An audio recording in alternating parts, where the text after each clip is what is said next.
I think it was at that moment where I was like, okay, I forgive, I understand. And when I graduated from ASU in 2011, that was like when there was no jobs. You can recall the economy was very much so how it is now.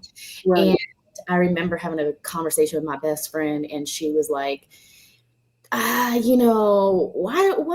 don't you look into a master's program, and why don't you, I'm like, I want to be a lawyer. And she was like, I don't think that's what you want to be. I see how you light up when you help people. And we did a lot of like community work in undergrad. I really think that you should look at social work. And I remember being like, what? Like, how could you say that? Like, I'm too great for social work. She was like, you need to chill and look it up.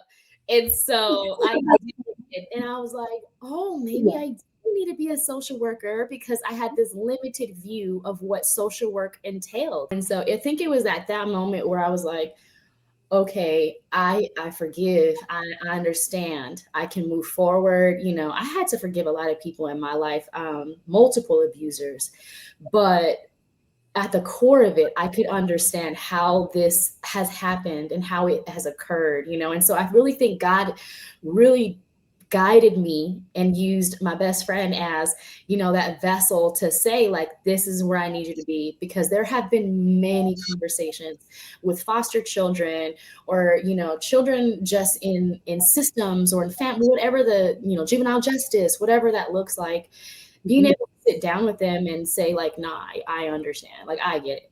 Genuinely Yes, understand. and authentically, I can empathize, I can sympathize, I can do whatever you want me to do, but I understand. I'm here with